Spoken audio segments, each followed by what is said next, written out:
Making was very challenging for me because నేను ఇంతవరకు industry first time నేను step అయింది.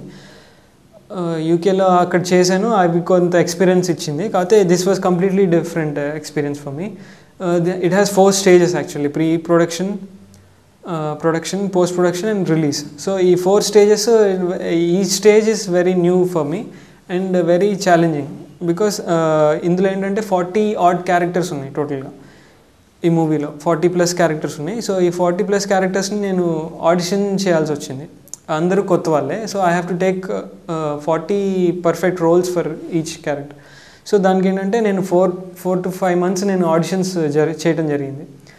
ఇది ఏ పెద్ద డైరెక్టర్ మూవీ కాదు కాబట్టి జనరల్గా చాలామంది నాకు కమిట్ అవ్వడానికి చాలా టైం తీసుకుంది. చాలామందిని రీసెర్చ్, ఒక 200+ ఆర్టిస్ట్ని నేను ఆడిషన్ చేసి ఫైనల్గా దాంట్లో 40+ ఆర్టిస్ట్ని సెలెక్ట్ చేయడం జరిగింది ఈ 4-5 months టైంలో, ప్రీ ప్రొడక్షన్ స్టేజ్లో చేసి. అప్పుడు యాక్చువల్గా స్టోరీయే డెవలప్ చేయడానికి నాకు కొద్ది టైం తీసుకుంది. డైలాగ్స్ నేను అనుకోలేదు, కాదు ఎవరిని వేరే వాళ్ళని పెట్టుకుందాం అన్న టైంలో ఎవరు దొరక్క నేనే డైలాగ్స్ కూడా నేనే రాశాను. తర్వాత చూస్తే ఆ డైలాగ్సే ఎక్కువ హైలైట్ అయినాయి అని చాలామంది అన్నారు. I was very happy. So అక్కడ ఆఫ్టర్ సెలెక్టింగ్ ఆర్టిస్ట్ సెలెక్ట్ అయిన తర్వాత మేకింగ్కి నేను 2 months ఆర్టిస్ట్ని ఒక లొకేషన్లో సెట్ వేసి 66 days పాటు వాళ్ళని ట్రైన్ చేయడం జరిగింది. ఎందుకంటే it's 2 hours single shot run అవుతూ ఉంటుంది మూవీలో.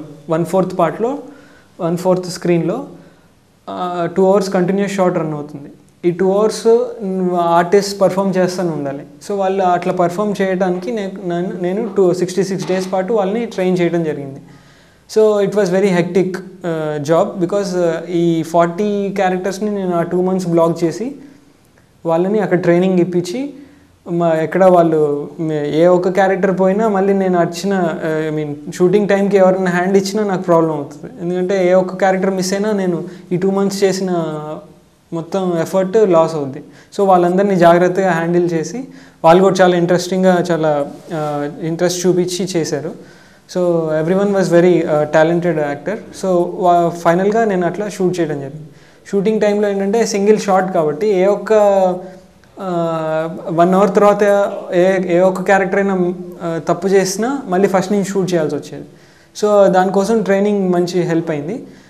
అట్లా చేసినా కూడా 2-3 days ఒక్కొక్క లొకేషన్కి ఒక్కొక్క 4-5 takes జరిగినాయి.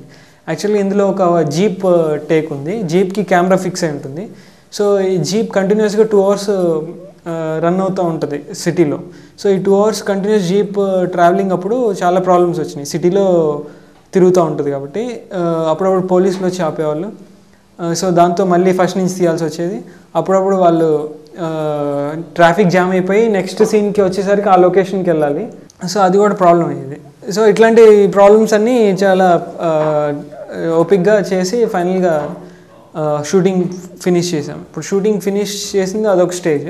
నెక్స్ట్ వచ్చి post production stage. Post production స్టేజ్లో ఏంటంటే ఎడిటింగ్ వాళ్ళకి చాలా కొత్తది. ఎందుకంటే రెగ్యులర్ ఎడిటింగ్ అందరికీ అలవాటు అయిపోయింది. కాకపోతే ఇది స్ప్లిట్ స్క్రీన్ కాబట్టి just we have to place the shorts. 2 hours single shorts డైరెక్ట్గా ప్లేస్ చేసేయాలి 4 blocks. సో 4 blocks ప్లేస్ చేయటం అనేది చాలా, ఇప్పుడు ఒక్క 2 hours మూవీ ఒకటి చేయడానికే ఒక హార్డ్ డిస్క్ 2 TB హార్డ్ డిస్క్కి పడుతుంది. సో 4 సినిమాల్లాగా అయిపోయింది మనకి. వీళ్ళకి హార్డ్ డిస్క్లు ఎక్కువ తీసుకోవాల్సి వచ్చేది. వాటిని అన్నిటినీ యూజ్ చేసే కంప్యూటర్స్ చాలా స్లో అయిపోయేది. చాలా ప్రాబ్లమ్స్ వచ్చినాయి అనమాట. సో ఇదంతా వాళ్ళని పోస్ట్ ప్రొడక్షన్ వాళ్ళకి కూడా చాలా ఛాలెంజింగ్గా ఉంది. They did very good job. కొద్ది టైం తీసుకుంది పోస్ట్ ప్రొడక్షన్. సో ఫైనల్గా అది కూడా ఫినిష్ అయిపోయింది. ఇప్పుడు రిలీజ్ స్టేజ్కి వచ్చింది. రిలీజ్లో ఎన్ని థియేటర్స్ దొరుకుతాయో చూసి ఫైనల్గా మ్యాక్సిమం థియేటర్స్లో మీ ముందుకి వస్తుంది. సో ఈ హార్డ్ వర్క్ ఇదంతా ఎందుకు చేశానంటే ఓన్లీ వన్ థింగ్, నేను అనుకున్న థాట్ నాకు అంత స్ట్రెంగ్త్ ఇచ్చింది. బేసిక్గా థాట్ నాకు అంత స్ట్రెంగ్త్ ఇచ్చి నన్ను డ్రైవ్ చేసింది. యాక్చువల్గా ఏంటంటే ఈ మూవీకి వేరే ప్రొడ్యూసర్స్ని అప్రోచ్ అయ్యాను. కాకపోతే ఇట్లా ఎక్స్పెరిమెంట్ అనగానే ఎవరు అది వాళ్ళని అంటాం కూడా కాదు, జనరల్గా ఎక్స్పెరిమెంట్ అనేది అట్లాంటి ఫీల్ ఉంది ఇండస్ట్రీలో.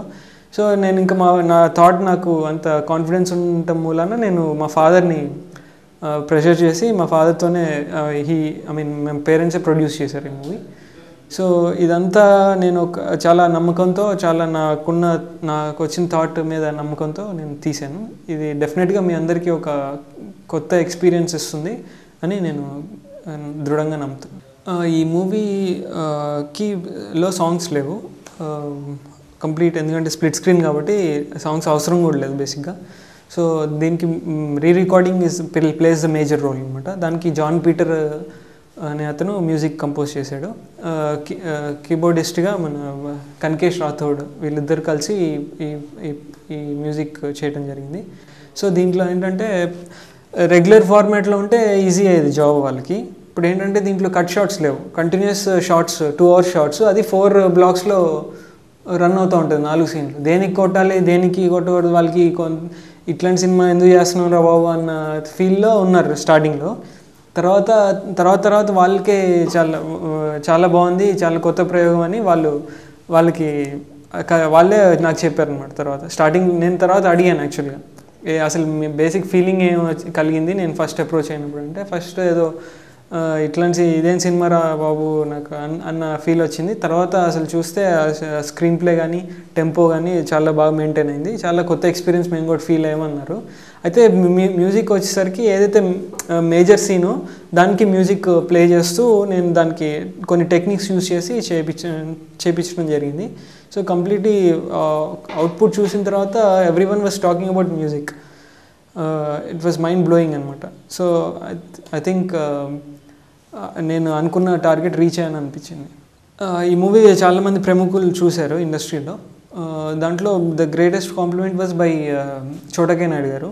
ఆయన సినిమా చూసి ఫస్టే డౌట్గా వచ్చారనమాట. సినిమా చూసి ఇది మన మొహాలు ఉన్నాయి కాబట్టి ఇండియన్ సినిమా అయింది, లేకపోతే ఇది హాలీవుడ్ స్టాండర్డ్ మూవీ అన్నారు. So it was the best compliment I got till day.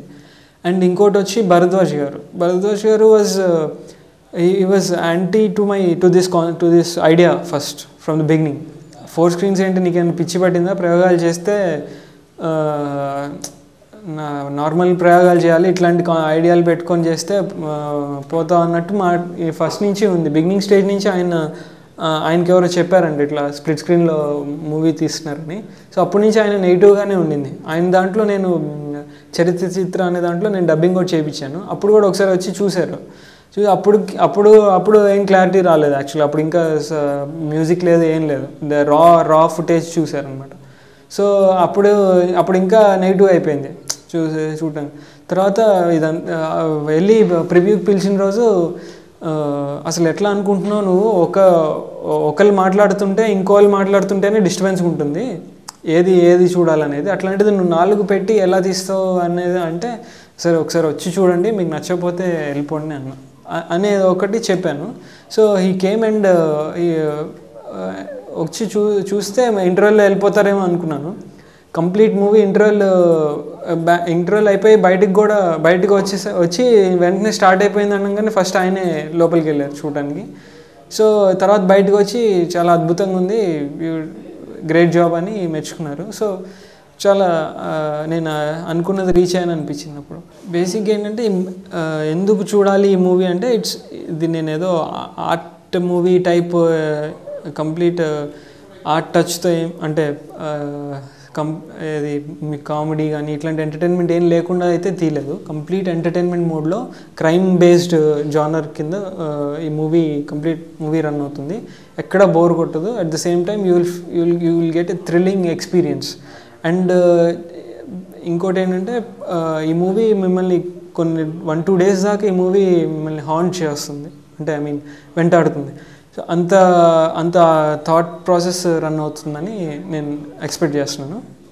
I hope everyone will enjoy it. ఈ మూవీ 30th మీ ముందుకు వస్తుంది. So please definitely watch it and get entertained. Thank you.